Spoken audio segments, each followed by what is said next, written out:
और वहीं आपको ये बता दें कि लखनऊ में आयोजित नारी शक्ति बंधन अधिनियम के लिए जरूरी संविधान संशोधन बिल पारित न होने पर मातृशक्ति के सम्मान, गरिमा और अधिकारों की रक्षा, उनके सशक्तिकरण के लिए जन आक्रोश महिला पदयात्रा निकाली गई, जिसकी तस्वीरें हमने आपको दिखाई।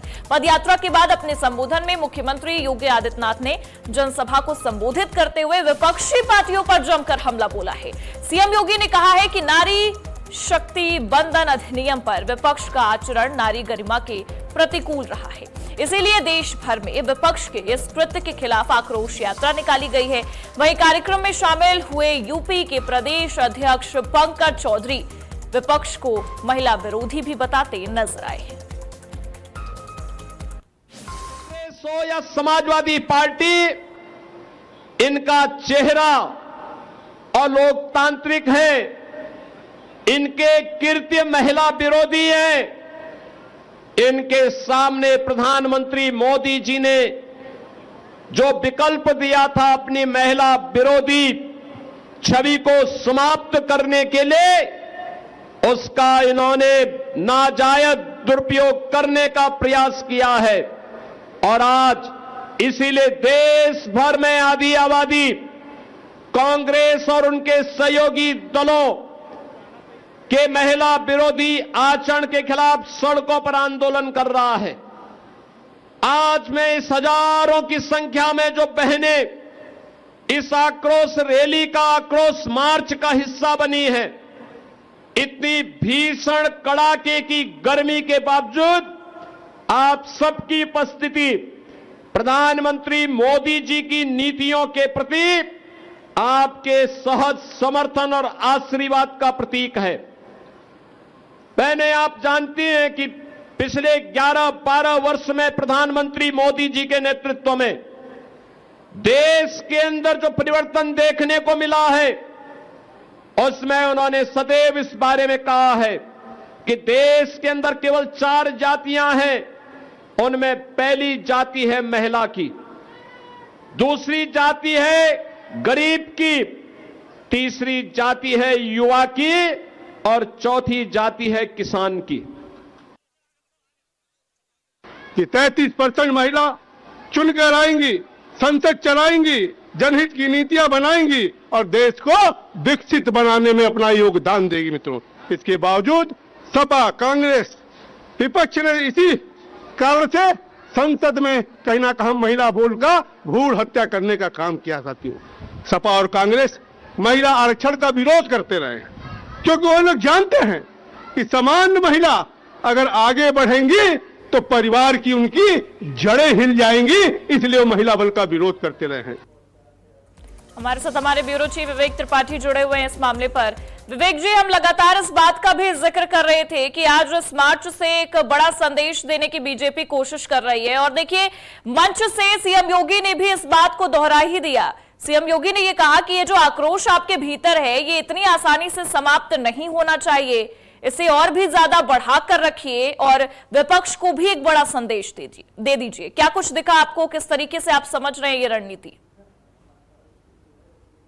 देखिए, आज का जो मार्च था, उसके अलावा मुख्यमंत्री ने अपने मंच से जो बड़ा ऐलान किया है वो ये है, उन्होंने अंत में कहा कि ये जो मार्च है, आज का जो आक्रोश है महिलाओं का, उसको बरकरार रहना चाहिए और ये आक्रोश यानी जो आज जो मार्च हुआ है उसको आगे ये प्रदेश स्तर पर था, अब जिला और मंडल स्तर पर भी आयोजित किया जाएगा। तो बहुत जल्दी मुख्यमंत्री योगी आदित्यनाथ ने कहा कि इसका कार्यक्रम जारी कर दिया जाएगा। जिलों में इस तरह के मार्च निकाले जाएंगे, मंडल स्तर पर मार्च निकाले जाएंगे और सभी जगह पर विपक्ष की जो नीति है इस मुद्दे को लेकर, महिला आरक्षण के मुद्दे को लेकर, उसको प्रकाश में लाया जाएगा और उसका विरोध किया जाएगा। ये बताया जाएगा कि किस तरह से नारी बंधन अधिनियम बिल में संशोधन का जब प्रस्ताव रखा गया था तो उसको विपक्ष ने नकार दिया और वो बिल जो प्रस्ताव था संशोधन का, वो प्रस्ताव खारिज हो गया और परवान नहीं चल सका। तो ऐसे में आज का ये मार्च इंपॉर्टेंट था, बहुत महत्वपूर्ण था। पूरे प्रदेश से अलग अलग जनपदों से महिलाएं आई थी और जो आक्रोश देखने को मिला महिलाओं में, क्योंकि मुख्यमंत्री आवास से विधानसभा भवन तक कोई बहुत ज्यादा दूरी नहीं है, 1.5 से 2 किलोमीटर की दूरी है। पैदल चलते हुए, क्योंकि मौसम बहुत गर्म है, गर्मी चरम पर है और 10 बजे के आसपास ये यात्रा शुरू हुई थी, मार्च शुरू हुआ था, तो उसको लेकर जब महिलाएं वहां से निकली हैं, लेकिन इस गर्मी में भी भीषण धूप में भी, इस भीषण तपिश में भी उनके हौसले कहीं पर ठंडे नहीं हुए। वो गर्म बने रहे। उनका जो हौसला था, जोश था, माहौल गर्म रहा उससे। और वहां सारे जो कांग्रेस के नेता हैं, चाहे राहुल गांधी हो या अन्य मल्लिकार्जुन खड़गे हो, उनके विरोध में नारे लगे। समाजवादी पार्टी के मुखिया अखिलेश यादव के विरोध में नारे लगे। तमाम जो इंडिया गठबंधन के सहयोगी है उनके विरोध में नारेबाजी की गई। जबरदस्त तरीके से नारे लगाते हुए और प्लेकार्ड लहराते हुए महिलाएं, अलग अलग जनपदों से महिलाएं आई थी, हजारों की संख्या में महिलाएं थी, वो आगे बढ़ी और मुख्यमंत्री के संबोधन के बाद तक, विधानसभा के बाद तक वहां से अभी भी वहां भीड़ मौजूद है। और महिलाओं में इतना जोश और उत्साह पहले बहुत कम देखने को मिला।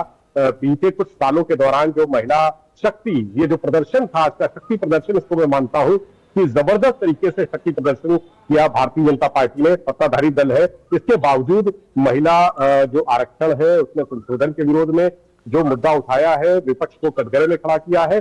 और अब ये मुद्दा आज जो शुरुआत हुई है, मुझे लगता है कि 2027 का जो चुनाव है, बहुत ज्यादा वक्त बाकी नहीं है, साल भर से भी कम वक्त रह गया है। तो ऐसे में इस मुद्दे को लेकर भारतीय जनता पार्टी जन जन तक पहुंचेगी पूरे प्रदेश में। हालांकि ये आंदोलन, ये अभियान पूरे देश में चल रहा है, लेकिन उत्तर प्रदेश में इसलिए महत्वपूर्ण मैं कहूंगा क्योंकि अब यहाँ पर चुनावी माहौल शुरू हो चुका है। सभी दल अपनी अपनी तैयारियों को, अपनी रणनीति को अंतिम रूप दे चुके हैं और मैदान में उतर चुके हैं। अखिलेश यादव दादरी से अपने एक बड़ी रैली करके इसकी शुरुआत कर चुके हैं।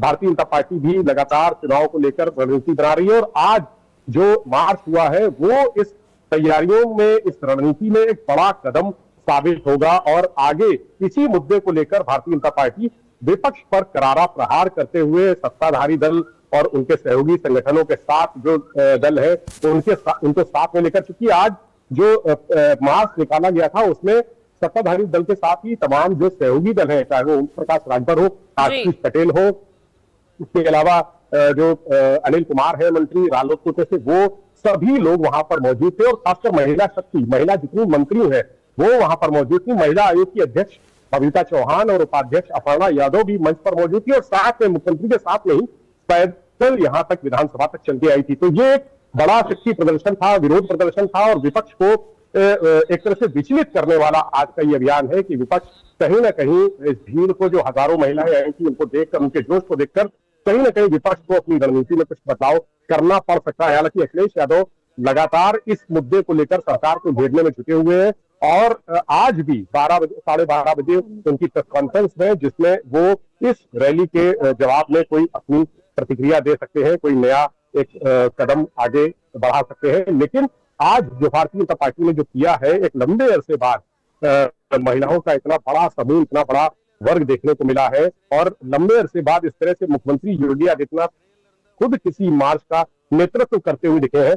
पिछले 9 से 10 साल हो गए उनकी सरकार को, 8-9 साल हो गए, लेकिन ऐसा नहीं देखने को मिला कि मुख्यमंत्री खुद सड़क पर निकले हो और पैदल मार्च उन्होंने किया हो, किसी विरोध को लेकर, किसी बात को लेकर उन्होंने विरोध दर्ज कराया हो। तो आज ये बहुत महत्वपूर्ण है उत्तर प्रदेश के लिए भी, क्योंकि योगी आदित्यनाथ एक ऐसे नेता है जो न सिर्फ उत्तर प्रदेश बल्कि पूरे देश में एक बड़ा चेहरा है। मुख्यमंत्री योगी आदित्यनाथ को प्रधानमंत्री नरेंद्र मोदी और अमित शाह के बाद तीसरे नंबर का बड़ा नेता माना जाता है पूरे देश में। तो ऐसे में मुख्यमंत्री का खुद सड़क पर इतनी भीषण गर्मी में निकलना, ये इशारा है कि अब आगे जो रणनीति है भारतीय जनता पार्टी की, वो इस महिला के सम्मान को लेकर, बिल्कुल ठीक है। मतलब एक तरीके से समझ में आ रहा है कि 27 के चुनाव की रणनीति अब 26 में बन चुकी है। बहुत बहुत शुक्रिया तमाम जानकारी